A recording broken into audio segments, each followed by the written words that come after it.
ऐसा करने कि अब जा जगत में कहा ये जगत जो है झूठा है, यानी जो कुछ आंख से दिखाई दे रहा है सब असत्य असत्य है। असत्य ये भौतिक संसार जो है असत्य है।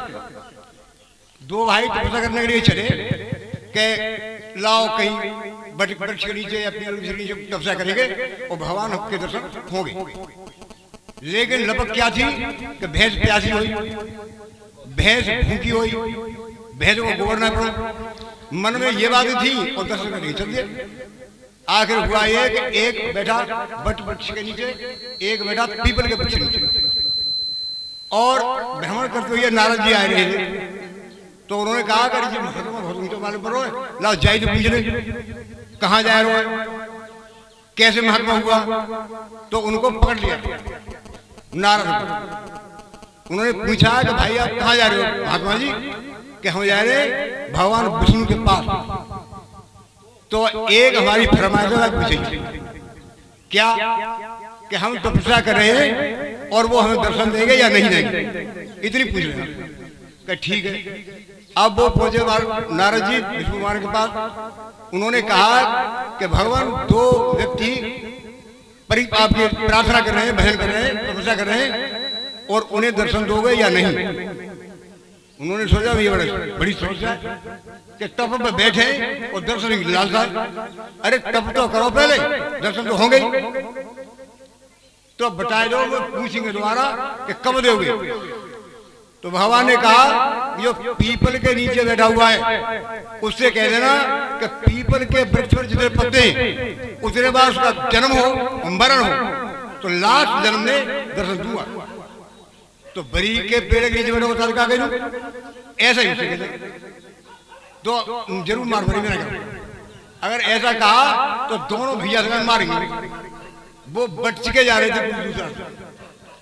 उन्होंने देख लिया पकड़ो पकड़ो, क्या पूछ के आया, पकड़ लिए कि हमें बताया हमारे लिए क्या आदेश है। डरते डरते उन्होंने कहा कि जो पीपल के वृक्ष के नीचे तपस्या कर रहा है उसको जन्म देंगे, जितने पत्ते हैं उसके बाद जन्म हो मरण हो, जन्म हो मरण, पुनरम जन्म पुनर्मरणम, जन्म मरण पुनः। तो ऐसा कहा है कि मुझसे क्या कहा है, ऐसा ही मुझसे कहा। तो एक तो था हम्बार, उन्हें कही भाई भैंसिया भूखी हुई, द्वयों को सानी को दो, इतने जन्म मरण हो तब दर्शन देंगे, हमने कैसे भाग गया।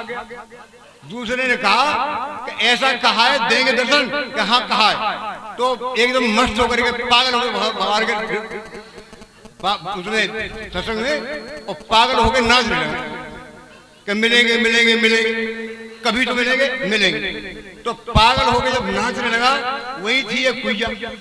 तो कुइया में गिर पड़ा, उसे ध्यान नहीं था कि मैं क्या कर रहा हूं। कुआं में गिर पड़ा और कुआं में जैसे ही गिरा भगवान तुरंत पलट गए मिनट।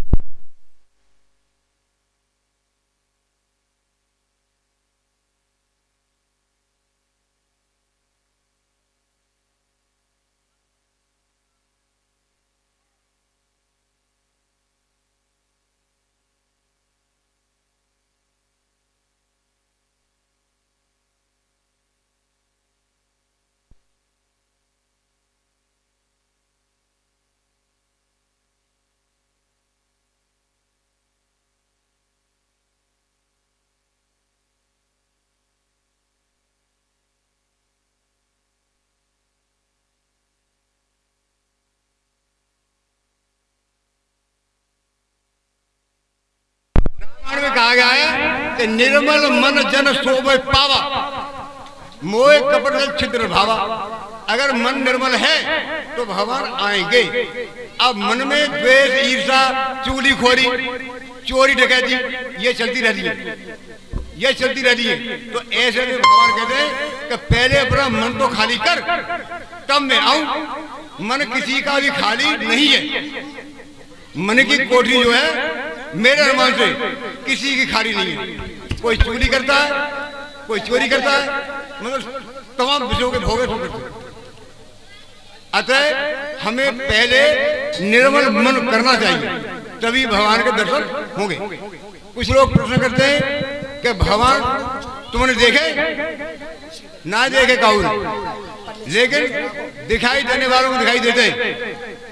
जब उनको चक्षु दिव्य शक्ति मिलती है तो उन्हें दर्शन दिखाई देते हैं। जैसे हमें ये हवा में जर्मलोड घूम रहे दिखाई नहीं देते, अगर माइक्रोस्कोप से देखा जाए तो दिखाई दे जाते। सूक्ष्मदर्शी यंत्र से देखोगे दिखाई देंगे, वैसे नहीं। तो इतना मन पवित्र है ही नहीं किसी जो दर्शन हो। अब कहने का अर्थ ये है कि आप पहले निर्मल मन करो, भगवान दिखाई देंगे।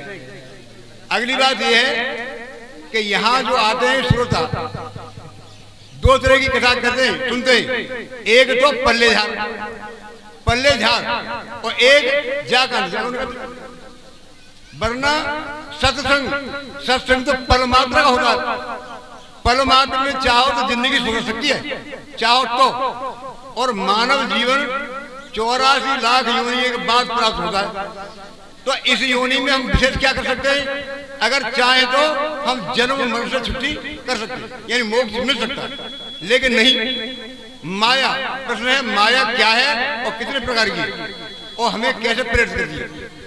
माया जैसे एक राजा शासन चलाने के लिए अपनी फौज रखता है, अपना शासन चलाने के लिए फौज रखता है, ऐसे ही ईश्वर की फौज है माया। ईश्वर की फौज क्या है? माया। माया दो तरह की है, एक अंतरंग, एक बहिरंग।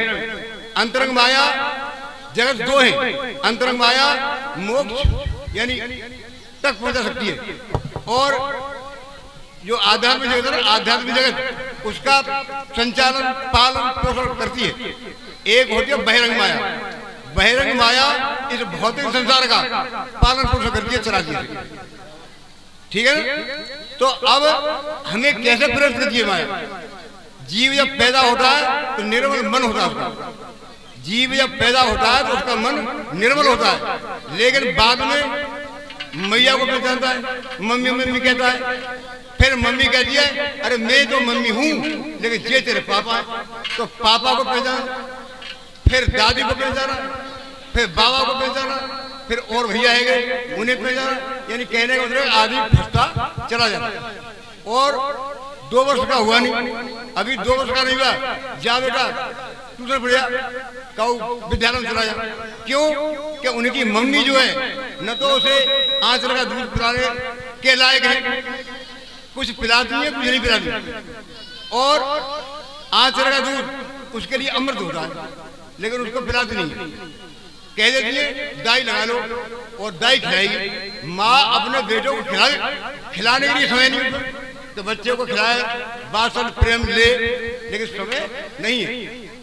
धीरे धीरे बड़ा होता है, जितना बड़ा होता जाता है उतनी माया प्रेरित करती रहती है। हमारी 10 ज्ञानेंद्रिय नहीं, हमारी 5 ज्ञानेंद्रिय और 5 कर्मेंद्रिय हैं। 5 कर्मेंद्रिय हैं। अब वो हमें कैसे प्रेरित करती है? भगवान की माया सूक्ष्म रूप धर गई और हमारी नासिका द्वारा, मुंह के द्वारा, यानी कान के द्वारा अंदर जाती है। और अंदर जाके हमारी कर्मेंद्रिय ज्ञानेंद्रिय को प्रेरित करती है कि ऐसा करो ऐसा करो ऐसा करो। जैसा चाहती है वैसे वो मानव को नचाती है। माया जो है मानव को नचाती है, और नचाते नचाते वहां तक पहुंच जाती है, कहां तक? मौत के मुंह में चला जाता है, लेकिन ईश्वर को नहीं पहचानता, माया को पहचानता। जब कहा गया है कि भौतिक संसार नश्वर है, सत्य नहीं है। सत्य क्या है? सत्य क्या है? सत्य है जिसका परिवर्तन न हो, जिस वस्तु का परिवर्तन नहीं होता वो सत्य है। अटल सत्य क्या है? अटल सत्य है मृत्यु। लोग सत्संग करते हैं, जाते हैं, आते हैं, लेकिन उन्हें सत्य का अर्थ याद नहीं है कि सत्य है क्या। सत्य है जिसमें परिवर्तन न हो, अटल सत्य है मृत्यु। तो मृत्यु के बारे में कोई सोचता नहीं है। अगर कोई आदमी घंटा, आधा घंटा, 1.5 घंटा, 2 घंटा शमशान में जाके बैठे और अपने पूर्वजों को याद कर कि ये पैदा हुए, भक्ति की, कुछ भी किया, लेकिन आखिर मर गई, तो हमें भी मरना है। जो पैदा हुआ है मौत उसकी आई। बोल गोविंद भगवान की जयकारा जोरत लगा दो। बहुत बहुत धन्यवाद नाना जी को।